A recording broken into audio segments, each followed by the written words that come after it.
नमस्ते दोस्तों, स्वागत है आप सभी का आपके अपने channel be real be simple में एक बार फिर से। उम्मीद करती हूँ कि आप सभी लोग खुश होंगे, स्वस्थ होंगे। ये वीडियो मैंने 1 मार्च को होली से 2 दिन पहले तैयार की थी, जो कि एक कम्प्लीटली कुकिंग वीडियो है, जिसमें मैंने होली के लिए गुजिया बनाई थी, मीठी चटनी तैयार की थी, हरी चटनी और साथ ही पापड़ी बनाई थी मैंने और दही बड़े। तो इन सभी की रेसिपी आज मैं आप लोगों को देने वाली हूँ। हालांकि ये ऐसी रेसिपीज़ हैं जो लगभग सभी घरों में बनती हैं और सभी को बनानी आती भी हैं। मैं बस अपना तरीका आप लोगों के साथ शेयर करने जा रही हूँ। हालांकि होली जा चुकी है, लेकिन ये ऐसी रेसिपीज़ हैं जिनको आप कभी भी बनाकर एंजॉय कर सकते हैं। तो चलिए शुरुआत करते हैं। सुबह सुबह से सबसे पहले मैंने इमली को गर्म पानी में भिगो दिया था और ये करीब 200 ग्राम इमली है, जिसको भिगोने से पहले मैंने एक बार अच्छे से धो लिया था। तो जब तक ये इमली हमारी भीगेगी तब तक मैं दूसरे काम कर लूँगी। फ़िलहाल मैं अपने लिए गर्म पानी कर रही हूँ। और एक रात पहले एक्चुअली हमें कहीं जाना पड़ा था और आने में हमें काफ़ी लेट हो गया था, करीब 12 साढ़े 12 बज गए थे। तो इसलिए सुबह उठने में भी थोड़ी सी देर हुई, लेकिन खैर संडे था उस दिन तो कोई प्रॉब्लम नहीं थी। अभी फ़िलहाल मैं अपना गर्म पानी पी रही हूँ शहद के साथ, और साथ ही मुझे चाय भी बनानी है क्योंकि मेरे हस्बैंड भी उठ चुके हैं और आज का दिन सुपर बिज़ी होने वाला है। तो इसीलिए पहले गर्म पानी पिएंगे, फिर इलायची, अदरक और काली मिर्च वाली चाय एंजॉय करेंगे और उसके बाद पूरे दिन के कामों के साथ साथ मुझे अपनी होली स्पेशल कुकिंग भी करनी है। हालांकि जैसे मैंने बताया कि होली तो जा चुकी है, लेकिन रेसिपीज़ ऐसी हैं कि आप कभी भी बनाकर इंजॉय कर सकते हैं। खासकर आपके बच्चों को तो बहुत ही ज़्यादा पसंद आने वाली हैं। तो अभी फ़िलहाल चाय मैंने बनने के लिए रखी हुई है, तब तक मैं अपना गर्म पानी पी लूँगी, जो कि मैंने शहद मिलाकर तैयार किया है। और सुबह सुबह ना एक्चुअली अभी इतनी गर्मी नहीं हुई है, हल्की सी ठंडक का एहसास होता है, तो इसलिए थोड़ा गर्म पानी पीना ही बेहतर है। तो चाय वगैरह पीकर मेरे हस्बैंड लग गए थे अपने काम में और मैंने बेसिक सी क्लीनिंग करने के बाद नहाई हूँ, पूजा कर ली है। और उसके बाद मैंने नाश्ते में सिंपल से नमक और अजवाइन वाले पराठे बनाए थे। और उसके बाद मैं आ गई हूँ यहाँ पर धनिया और पुदीना साफ़ करने के लिए। ढेर सारा धनिया था और ढेर सारा पुदीना, जो कि मेरे हस्बैंड लेके आए थे। मैंने बोला था कि मुझे हरी चटनी बनानी है, तो वो काफ़ी सारा ले आए थे। दरअसल सब्जी वाले जो हमारे यहाँ आते हैं उनके पास धनिया तो मिल जाता था, लेकिन अभी वो पुदीना नहीं ला रहे थे। वो बोल रहे थे कि जब थोड़ी और ज़्यादा गर्मी शुरू होगी तब हम पुदीना लाएंगे, इसीलिए मैंने अपने हस्बैंड से मंगवाया था। तो अभी जैसे मैंने बताया कि नाश्ते का काम सबका हो चुका है, तो ये धनिया पुदीना सब कुछ मुझे साफ़ करके रखना है। जो भी एक्स्ट्रा होगा वो मैं सुखा के रख लूँगी पुदीना, और बाकी की चटनी बन जाएगी। साथ ही गुड़, मुझे इमली की चटनी में चाहिए होगा, इसको मैं छोटा छोटा इस तरह से चाकू से ही काट के रख रही हूँ। जब तक हमारे नाश्ते का काम हुआ तब तक हमारी इमली खूब अच्छे से भीग गई थी। इसको अच्छे से हाथों से मसल मसल के इसका पल्प मैंने अलग कर लिया और उसके बाद इसको मैंने बड़ी सी छलनी से छान लिया। पहले बस इस तरह ही चमचे से मैंने चलाया और फिर पानी डाल डाल के बिल्कुल सारा पल्प इसका मैंने निचोड़ लिया। अब बस ये जो ऊपर बचे हैं ना बीज वगैरह, ये सब डिस्कार्ड कर देंगे। उसके बाद इमली का ये जो गाढ़ा सा पानी हमें मिला है, इसको हम एक कढ़ाई में उबलने के लिए रख देंगे और साथ ही इसमें जो गुड़ मैंने काट के रखा था वो मैं शामिल कर दूंगी। 200 ग्राम इमली ली थी मैंने और उसमें मैंने करीब 350 ग्राम ये गुड़ शामिल किया है। थोड़ी सी चीनी भी मैं इसमें डालूंगी, लेकिन वो लास्ट में डालूंगी। सबसे पहले एक मसाला हम यहाँ पे तैयार कर लेते हैं। एक एक चम्मच मैंने काली मिर्च, जीरा और सौंफ लिया है, जिनको बिल्कुल धीमी आंच पे मैं हल्का हल्का सा भून रही हूँ। काला नहीं करना है हमें, बस हल्का सा इनको भूनना है। आप देख रहे हो मैंने गैस भी बंद कर दी और जितना ये पैन गरम है ना, बस इसी की गरमाई में ये मसाले हमारे भुन जाएंगे। थोड़ा सा ठंडा होने के बाद इन मसालों का पाउडर बनाएंगे, जिसको हम इमली के पानी में डाल देंगे। साथ ही हम उसमें डालेंगे आधा चम्मच काला नमक, आधा चम्मच सादा नमक, आधी चम्मच मैंने कश्मीरी मिर्च डाली है, आधा चम्मच ही सौंठ पाउडर यानी कि ड्राई जिंजर पाउडर मैंने डाला है। साथ ही ढेर सारी मैंने किशमिश डाली हैं, जिनको मैंने आधा आधा काट लिया था, और थोड़े से मगज मेरे पास थे वो मैंने डाल दिए हैं। आपके पास अगर काजू हो तो आप काजू भी डाल सकते हो। ड्राई फ्रूट्स आप अपनी पसंद के डाल सकते हो और ये पूरी तरह से ऑप्शनल है, आप ना चाहो तो मत डालिए। साथ ही आधी कटोरी मैंने इसमें चीनी डाल दी है और बस अब 2-4 मिनट और इसको पका के मैं इसको रख दूंगी अलग ताकि ये ठंडी हो जाए। उसके बाद एक ग्लास बॉटल में डाल के हम उसको रख लेंगे। और ये वाली चटनी ना 1 साल भी ख़राब नहीं होती, हालांकि 1 साल तक चलेगी नहीं क्योंकि इतनी ज़्यादा मैंने बनाई नहीं है। अब यहाँ पर धनिया पुदीने की चटनी हम बना लेते हैं। तो जो धनिया मैंने लिया है ना, उसमें आप देख रहे हो ढेर सारी मैंने धनिया की डंठल भी ली हैं। कुछ लोग धनिया की सिर्फ पत्तियां इस्तेमाल करते हैं, लेकिन धनिया की डंठल ज़रूर इस्तेमाल कीजिए, खासकर चटनी बनाने में उनमें बहुत ज़्यादा महक होती है। अब ये देखिए ढेर सारा पुदीना बच गया है, इसको मैं सुखा लूँगी। और करीब 2 मुट्ठी पुदीना मैंने इस चटनी में डाल लिया है।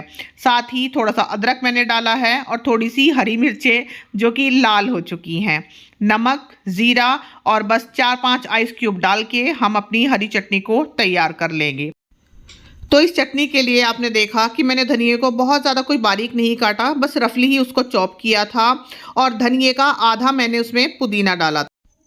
आप लोग चाहो तो इस चटनी में आप प्याज और लहसुन का इस्तेमाल भी कर सकते हो, लेकिन क्योंकि मैं ये चटनी दही भल्लों पे डालने के लिए बना रही हूँ तो इस टाइम पे मुझे लहसुन प्याज का जो फ्लेवर है ना वो पसंद नहीं आता। हालांकि मैं भी इस चटनी को लहसुन प्याज डाल के बना लेती हूँ, लेकिन दही भल्लों के साथ अगर खानी है तो फिर मैं लहसुन प्याज नहीं डालती। तो चटनी हमारी यहाँ पर तैयार हो चुकी है, न ज़्यादा गाढ़ी न ज़्यादा पतली। हरी चटनी को 1 हफ्ता और मीठी चटनी को 1 साल तक फ्रिज में रख के आप यूज़ कर सकते हैं। अब हम गुजियों के लिए आटा तैयार कर लेते हैं, जिसके लिए 2.5 कटोरी मैदा लिया है मैंने, हल्का सा 1 पिंच नमक डाला है, साथ ही 2 से 2.5 चम्मच मैंने इसमें मूंगफली के तेल का मोयन डाला है। आप चाहो तो रिफाइंड ऑयल भी इस्तेमाल कर सकते हो। और मोयन को खूब अच्छी तरीके से दोनों हाथों से मसल के आपको मैदे के अंदर मिलाना है। जितना अच्छा आपका मोयन मिलेगा उतनी ही खस्ता आपकी गुजिया तैयार होंगी। मोयन को अच्छे से मिलाते मिलाते जब आपका आटा इस तरह से बंधने लगे तब आप समझिए कि मोयन आपका अच्छे से लग गया है। अब हम इस आटे को हल्के गुनगुने पानी से गूँथेंगे। बिल्कुल ठंडे पानी से आप आटा मत गूँथिए क्योंकि अभी मौसम थोड़ा सा ठंडा है। और जब आप गुनगुने पानी से आटा गूँथते हैं ना तो जो गुजियों के ऊपर हल्के हल्के से आपने देखा होगा बबल्स आ जाते हैं, वो भी नहीं आते। तो यहाँ पर ये सेमी सॉफ्ट सा आटा मैंने गूँथ लिया है, बहुत ज़्यादा कड़ा मैंने इस आटे को नहीं गूँथा है। अब हम इसी परात में गूँथ लेते हैं पापड़ी के लिए आटा, जिसमें मैंने डाली है अजवाइन, नमक और अगेन मोयन डालेंगे हम इसमें थोड़ा सा, और इसको भी हम गुनगुने पानी से ही गूँथेंगे। लेकिन ये वाला आटा हम थोड़ा सा सख्त गूँथेंगे क्योंकि इससे हमें पापड़ी बनानी है जो कि हम पापड़ी चाट में डालेंगे। एक्चुअली मैंने तो दही भल्लों के ऊपर ही पापड़ी डाल के पापड़ी चाट बना ली थी, अलग से मैंने पापड़ी चाट नहीं बनाई थी। तो फिलहाल ये दोनों ही आटे हमारे तैयार हो गए हैं और उसके बाद हम चलते हैं अगले काम की तरफ। सुबह के नाश्ते में तो हमने नमक अजवाइन के पराठे खाए थे, लेकिन दोपहर के लिए एक्चुअली 1 दिन पहले की कढ़ी रखी हुई थी तो मैंने थोड़े से चावल उबाल लिए थे और सबने लंच भी कर लिया था। अब यहाँ पर लगी हुई हूँ मैं किचन समेटने में, क्योंकि सुबह के नाश्ते के और अभी दोपहर के खाने के ढेर सारे बर्तन हो चुके थे। तो फिलहाल मैं उनको सबसे पहले साफ़ कर लूँगी क्योंकि फिर मुझे बाद में कुकिंग में ही लग जाना है, जो कि मैं होली स्पेशल कुकिंग कर रही हूँ। तो हमेशा ऐसा ही करती हूँ कि जब बहुत ज़्यादा किचन फैल जाता है ना तो काम को बीच में रोक कर एक बार उसको समेट लेती हूँ, नहीं तो फिर सच बताऊँ बहुत ज़्यादा एंजाइटी फील होती है कि अभी ये सब भी फैला हुआ है और ये भी समेटना है। तो सारे बर्तन साफ़ करके मैंने चूल्हा भी अच्छे से साफ़ कर लिया, क्योंकि जब कढ़ी मैंने गरम की थी, गरम क्या एक्चुअली उसको दोबारा से छोंक लगाया था, चावल बनाए थे, तो हल्की फुल्की गैस गंदी हो ही जाती है। तो फिलहाल मैं पूरी तरह से यहाँ पर क्लीनिंग कर रही हूँ ताकि जो मैं आगे की कुकिंग करूँगी उसके लिए मेरा माइंड बिल्कुल शांत रहे, क्योंकि जब क्लीनिंग हो जाती है ना अच्छी तरीके से तो सच बताऊँ माइंड बिल्कुल शांत रहता है। मेरे साथ तो भाई ऐसा ही है। तो उधर बर्तन साफ़ हो गए और इधर पूरा काउंटर टॉप भी मैंने अच्छे से साफ़ कर दिया। अब आराम से मैं गुजिया बनाऊंगी, पापड़ी बनाऊंगी, दही भल्ले बनाऊंगी और फिर रात तक मतलब मुझे कोई भी डिस्टर्बेंस नहीं होगी, ना ही बीच में रुक के मुझे फिर से क्लीनिंग करनी पड़ेगी। इसीलिए इन सब चीज़ों को मैं पहले से ही साफ़ कर रही हूँ, क्योंकि अब ब्रेकफास्ट लंच सब हो चुका है और अभी मेरे पास करीब 3 से 4 घंटे हैं शाम तक उस कुकिंग को करने के लिए। हालांकि सच बताऊं शाम नहीं, मुझे रात हो गई थी, क्योंकि कहने को 3-4 घंटे हैं, लेकिन भैया इन सब कुकिंग में ना बहुत ज़्यादा टाइम लगता है।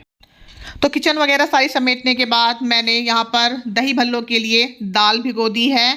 तो उसके लिए मैंने 1 कप उड़द की दाल और 1 कप मूंग की दाल बराबर मिलाकर भिगोई है और उसके बाद मैंने करीब आधे घंटे के लिए रेस्ट किया था, क्योंकि बहुत देर से किचन में खड़े खड़े पैरों में दर्द हो रहा था।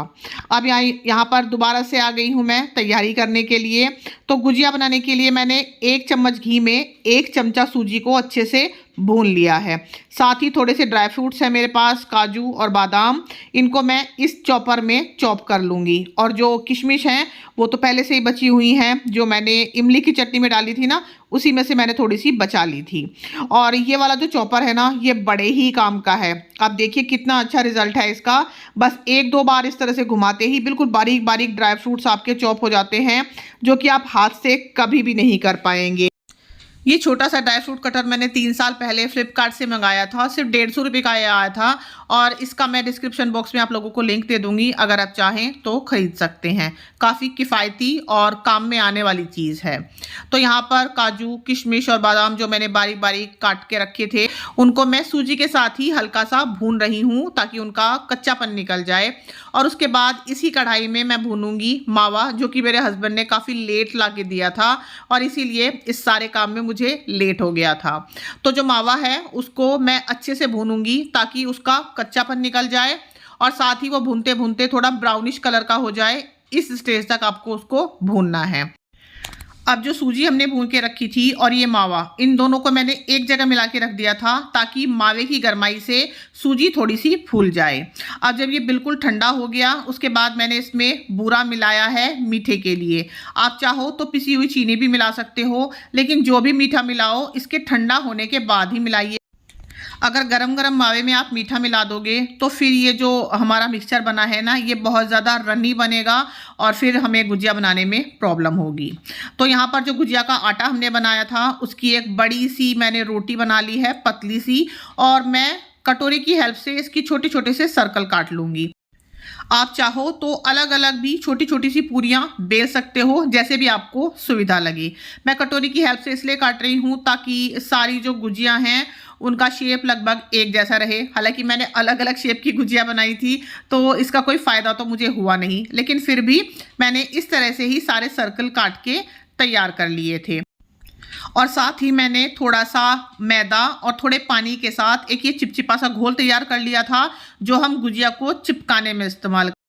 अब हम अपनी गुजिया को भरना शुरू करेंगे। तो जो हमने छोटे छोटे सी ये पूरियाँ बना के रखी थी, इनके अंदर करीब 2 चम्मच भर के मैं फिलिंग रख रही हूँ। साथ ही ये जो घोल हमने तैयार किया है, इसको हम गुजिया के चारों तरफ लगाएंगे। गुजिया की नहीं, एक्चुअली इस पूरी के चारों तरफ लगाएंगे और उसके बाद इस तरह से उठाते हुए हम गुजिया को चिपकाएंगे। तो ये वाला जो स्टेप है ना, थोड़ा सा परेशान कर सकता है आपको, लेकिन धीरे धीरे अगर आप करेंगे तो हो जाएगा। बस याद रखिए कि ये जो फिलिंग हमने इसके बीच में रखी है ना, ये किनारों तक ना आए, नहीं तो फिर किनारे अच्छे से चिपकेंगे नहीं और फिर शिकायत होती है कि हमारी गुजिया घी में या तेल में जब हम तलते हैं तो वो खुल जाती है। अच्छा, यहाँ पर मैं हाथ से ही इस तरह बारीक बारीक इसको मोड़ रही हूँ। आप देख रहे हो वीडियो में मैंने कैसे किया।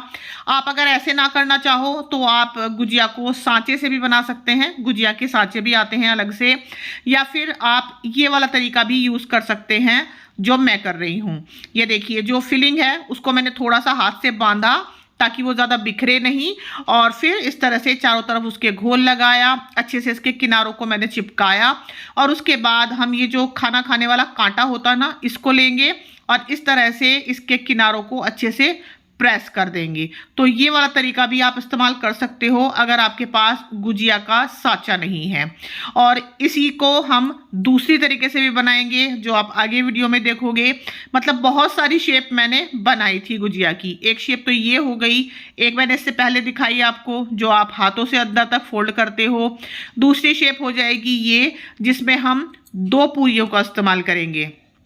एक पूरी पे पहले मैंने ये मिक्सचर रखा, उसके चारों तरफ वो चिपचिपा वाला घोल लगाया, उसके बाद ऊपर से दूसरी पूरी रख के चारों तरफ से इस तरह से दबाया और उसको भी हम इस तरह से हाथों से दबाते हुए बस चारों तरफ से इसको इस तरह से फोल्ड करेंगे, जैसे आप वीडियो में देख रहे हो। और ये वाली जो गुजिया बनती है ना, इसको एक्चुअली चंद्रकला बोला जाता है। इसका भी शेप बहुत ही अच्छा बनता है। आपको जो भी सुविधा लगे, जिस भी शेप में आपको सुविधा लगे आप बना लो, क्योंकि अल्टीमेटली सब में स्वाद आपको गुजिया का ही आने वाला है। अब यहाँ पर मैंने एक बड़ी सी पूरी बेली है अलग से, उसके बीच में फिलिंग रखी है और दोनों तरफ से उसको फोल्ड करते हुए इस तरह से मैंने उसको सील किया है। अब हम इसको उठाएंगे और पीछे की तरफ ले जाके इन दोनों फ्लैप्स को इस तरह से हम टक कर देंगे और इनको बंद करने के लिए हम इस्तेमाल करेंगे लौंग का।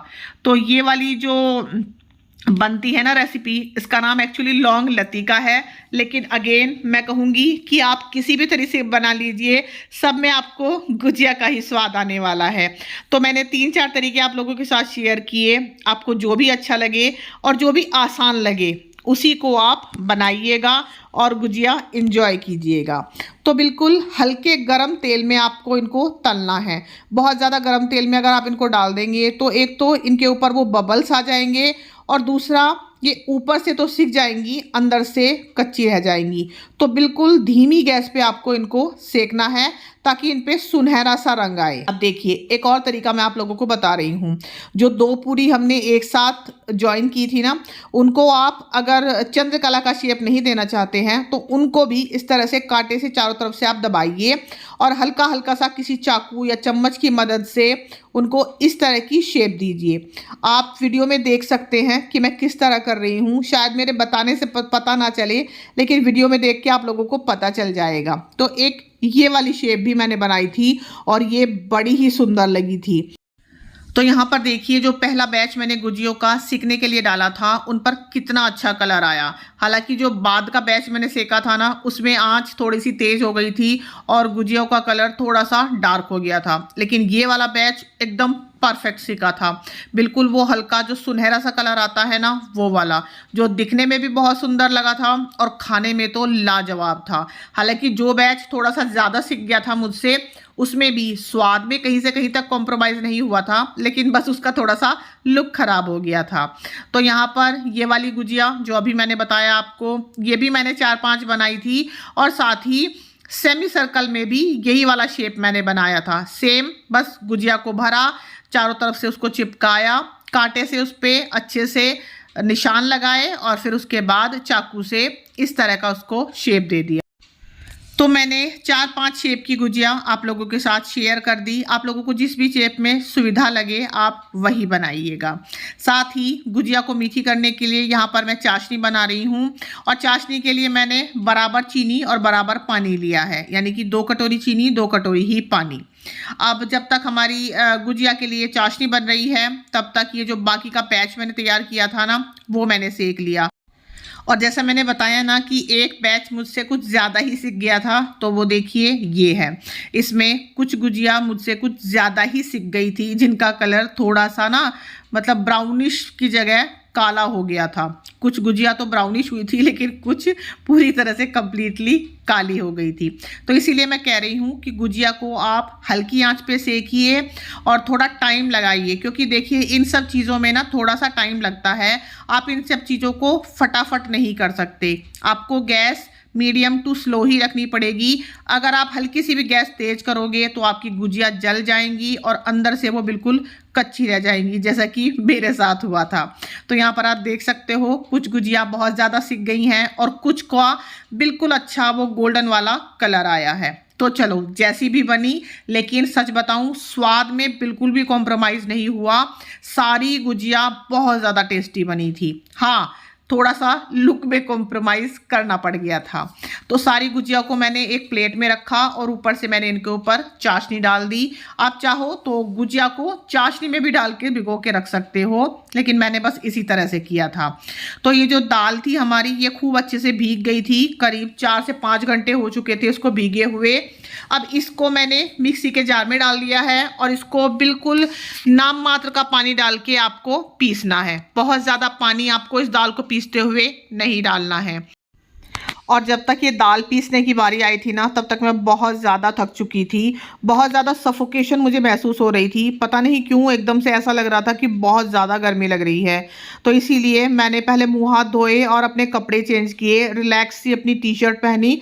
उसके बाद ही मैंने आगे की कुकिंग की। और जैसे मैंने बताया था ना कि बहुत देर हो चुकी थी, तो रात के करीब करीब 10 बज चुके थे मुझे जब मैं दही बल्ले बनाने लग रही थी। अब दाल हमारी पीस चुकी है, खूब अच्छे से मैंने उसको फेंटा। मैंने हाथ से फेंटा, आप चाहो तो इस तरह से विस्कर का इस्तेमाल भी कर सकते हो। और करीब ज़्यादा नहीं, 10 से 15 मिनट ही फेंटिए, बहुत अच्छे से आपकी दाल ये तैयार हो जाएगी। अब इसमें मैंने बारीक बारीक हरी मिर्च और अदरक को कस के डाल दिया है। आप चाहो तो इसमें ड्राई फ्रूट्स जैसे काजू या किशमिश वगैरह भी डाल सकते हो। अच्छा, दाल को इस तरह से हल्का सा पानी में डाल के देखिए, वो उसके ऊपर तैरने लगेगी और दाल हमारी बिल्कुल तैयार है। हमने यहाँ पर उड़द दाल और मूंग दाल बराबर मिलाकर भिगोई थी। आप चाहो तो सिर्फ उड़द दाल भिगो सकते हो, या चाहो तो सिर्फ मूंग दाल से भी आप दही बल्ले बना सकते हो। तो उस दाल को अभी मैंने रख दिया है साइड में। तब तक मैं यहाँ पर अपनी पापड़ी बना लूँगी। तो जो पापड़ी का आटा था उसको मैंने पतली सी शीट में बेला, साथ ही कांटे से उसमें बहुत सारे छेद बनाए ताकि वो फूले नहीं। और पापड़ी का कोई भी शेप आप बना लो, चाहो तो गोल गोल बना लो। मैंने तो यहाँ पर इस तरह से स्क्वायर स्क्वायर शेप बनाए थे। कुछ मैंने लंबे लंबे जो नमक पारे होते हैं ना, उसकी शेप भी बनाई थी। तो शेप आप अपने हिसाब से रखिए, जो भी आपको सुविधाजनक लगता हो। इस तरह से मैंने इन सारी पापड़ियों को तल लिया था। और यहाँ पर भी हीट आपको बहुत ज़्यादा नहीं रखनी है, बिल्कुल ही लो फ्लेम पे आपको इनको सेकना है। हल्का सा जब सुनहरा कलर इन पे आ जाएगा, उसके बाद आप हीट को हल्का सा बढ़ाइए, जिससे आपकी ये जो पापड़ी है ना, खूब अंदर तक सिक जाएंगी और करारी हो जाएंगी।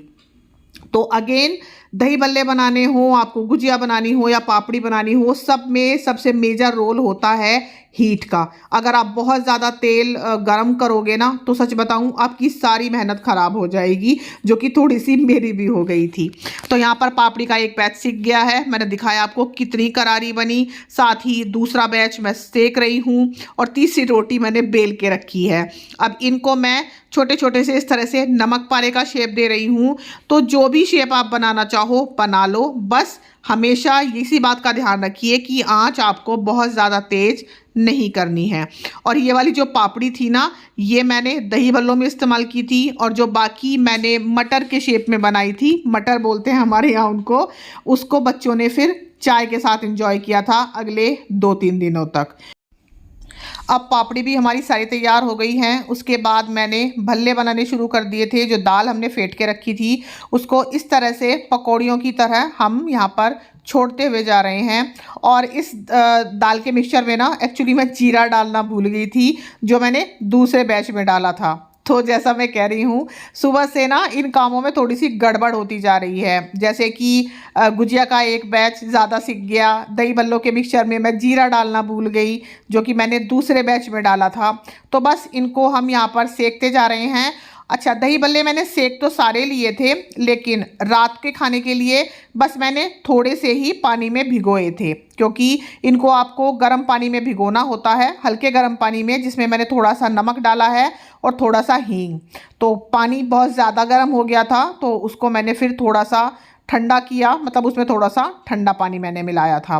तो ये बैच जो अभी सिक रहा है, ये मैंने मतलब हम सब ने रात को ही खा लिया था।